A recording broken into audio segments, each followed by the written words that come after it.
այս ընտրությունները չեն եղել ազատ, չեն եղել հավասար։ Այս պնդումները հիմնավորելու համար մենք ներկայացրեցինք, թե ատելության խոսքի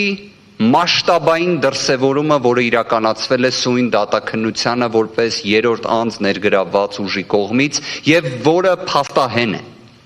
որի վերաբերյալ կա իրավական բնույթի ակտը,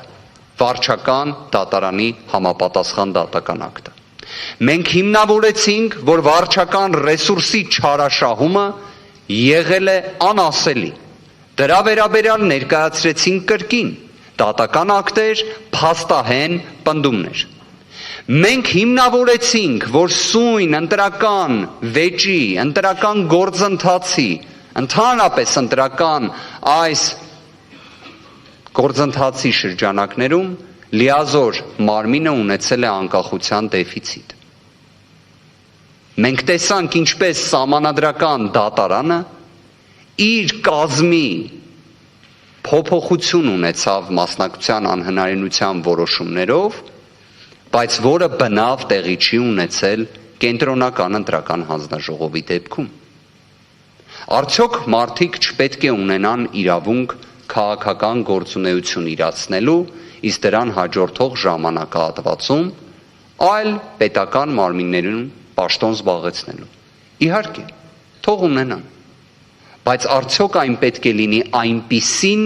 որ անաչառ դիտորդի մոտ մեղմ ասած անհանգստություն առաջացնի։ Սա է իրավիճակը կենտրոնական ընտրական հանձնաժողովի դեպքում։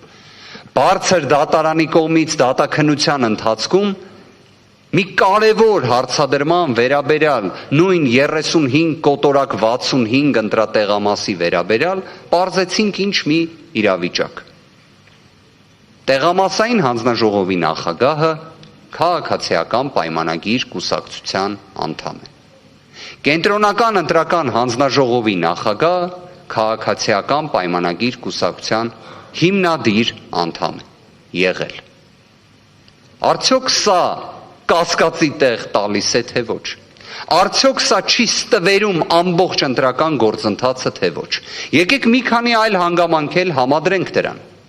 Կենտրոնական ընտրական հանձնաժողովը Հայաստանի Հանրապետության ընտրական գործընթացների ամբողջ պատմության մեջ առաջին անգամ է, որ բովանդակային վարչարարությունից հրաժարվել է։ Սա փաստ է։ Այո, կենտրոնական ընտրական հանձնաժողովը ունի լիազորություն վերահասցեագրելու դիմումները։ Բայց արդյոք դա պետք է լինի ի հաշիվ վարչարարության։ Այսինքն ոչինչ չլսի, ոչինչ չգնահատի, պարզապես վերահասցեագրի։ Այս հարցը եւս հնչեց դատաքննության ընթացքում։ Մի պարզ տրամաբանությամբ, լավ, եթե վերահասցեագրում եք, հետո ինչ եք անում։ Եվ պարզվեց դրա պատասխանը, հետո ոչինչ չեն անում։ Եվ ամենամեծ ցավալի հանգամանքներից մեկը նրանում է, որ հենց դատաքննության ընթացքում մենք տեսանք, թե ինչպես է հնարավոր, որ նույն կենտրոնական ընտրական հանձնաժողովը, լինելով պատասխանող, ունենա պահեստային պատասխանող։ Իդեմս երրորդ անձի։ Սա խնդիր է բարձր դատարան, թե ոչ։ Սա էական ազդեցություն ունեցող խնդիր է, թե ոչ։ Այն, որ ընտրությունները պետք է լինեն հավասար, իսկ այս ընտրությունները չեն եղել հավասար, եւս փաստ է։ Իդեպ հենց ամփոփիչ ելույթս ներկայացնելու շրջանակներում այն մտահոգությունը, որը ներկայացնում ենք նաև բարձր դատարանի աչքի առջև է։ Հնարավոր անկախության եւ կանխակալության ռիսկերը։ Նույնիսկ նիստերի դահլիճում ենք այդ ամենը տեսնում։ Բայց ինչևէ, հավասար ընտրությունների մասին երբ մենք դատողություններ ենք անում, ինչ է չէ սահմանադրական դատարանը իր որոշումներում միշտ ընդգծել, որ հավասարության երաշխիքը սահմանադրական կարգի հիմունք նորմ հանդիսացող 7-րդ հոդվածից բխող առաջինը իրենից ենթադրում է հավասար հնարավորություններ։ Հավասար հնարավորություններ բոլոր ուժերի համար, որոնք մասնակցում են ընտրություններին։ ուժեղ Հայաստան կուսակցությունների դաշինքը նվազագույն դրա երաշխիքը չի ունեցել, որովհետև ուժեղ Հայաստան կուսակցությունների դաշինքի դեմ ապրիլի 7-ին ընտրական օրենսգիրք է փոփոխվում, որ անձնանուն չօգտագործվի, որ ուժեղ Հայաստան կուսակցությունների դաշինքի առաջնորդի Սամվել Կարապետյանի անունը չօգտագործվի, քվեաթերթիկում հանգարց չհիշատակվի։ Սամվել Կարապետյանը ամբողջ ընտրական գործընթացի ընթացքում լինում է տնային կալանքի պայմաններում։ Հռետորական հարց հնչեցնենք, իսկ եթե համանման պայմաններում լիներ մյուս ուժը, ում շահերին վերաբերում է այս վեճը, առավելապես ում շահերին վերաբերում է այս վեճը, արդյոք կլիներ ընտրության արդյունքները այնպիսին, ինչպես հրապարակել է կենտրոնական ընտրական հանձնաժողովը։ Թույլ տվեք ես ինքս պնդում կատարեմ, որ ոչ։ Հավասարության տեսանկյունից երբ խոսում ենք, բարձր դատարան, արդյոք կարող էինք նաև մենք, որպես ընտրություններին մասնակցող ուժ, ևս փետրվարի 7-ին հաջորդած ժամանակահատվածում օրինակ նպաստները բարձրացնեինք։ Կարող էինք, թե ոչ։ Թե դրա մենաշնորհը պատկանում էր մեկ կուսակցության։ Պատասխանը ակնհայտ է։ Այն պատկանել է միայն քաղաքացիական պայմանագրին, որովհետև փետրվարի 7-ին հաջորդած ժամանակահատվածում Հայաստանի Հանրապետությունում կենսաթոշակները բարձրանում են 10,000 դրամով, եւ դա իբրև ներկայացվում է մի գործողություն, որ ոչ մի կապ չուներ քաղաքական իրադարձությունների հետ։ Բայց եթե նման կապ չուներ բարձր դատարան, խնդրում եմ այս հանգամանքի շուրջ իսկապես խորհել։ Ինչի համար է 2025 թվականի դեկտեմբերին այդ նույն կուսակցության առաջնորդը ազգային ժողովի ամբիոնից հենց որպես վարչապետ հայտարարում, որ դրա կարիքը չկա։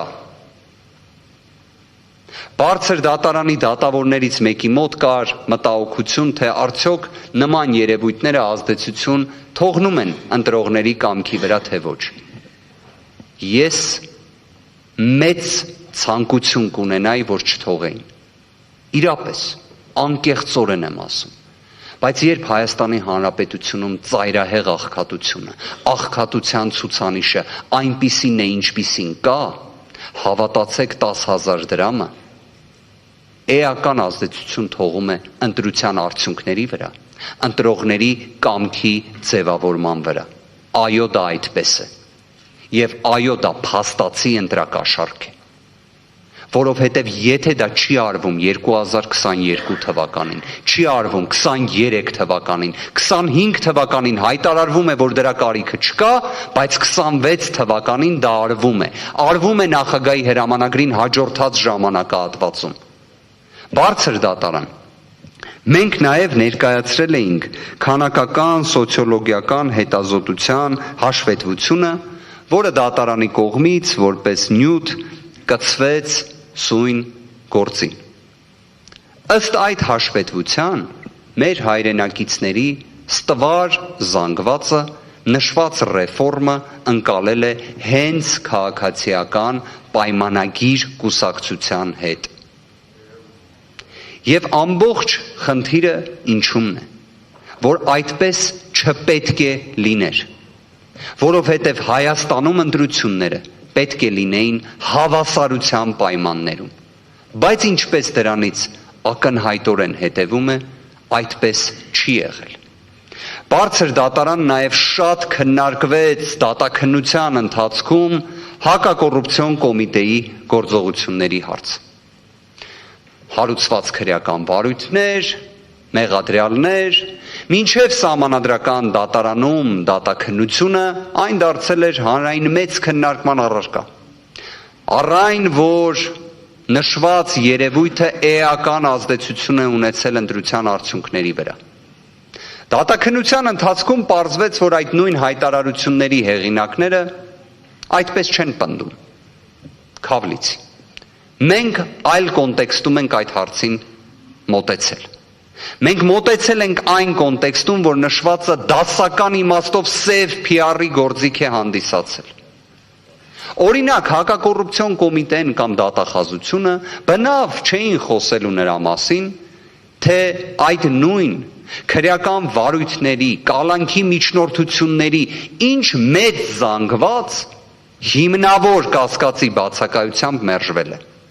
բայց դրա մասին հաղորդագրություն չի տարածվել։ Դատաքննության ընթացքում մենք ապացուցեցինք, ինչպես է հնարավոր մեկ անձի վերաբերյալ հրապարակել ձայնագրություն,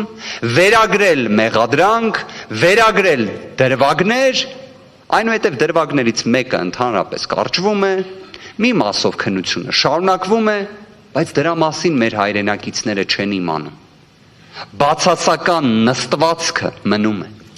Ըստ այդ նույն հետազոտության, որը մենք ներկայացրել ենք բարձր դատարանին,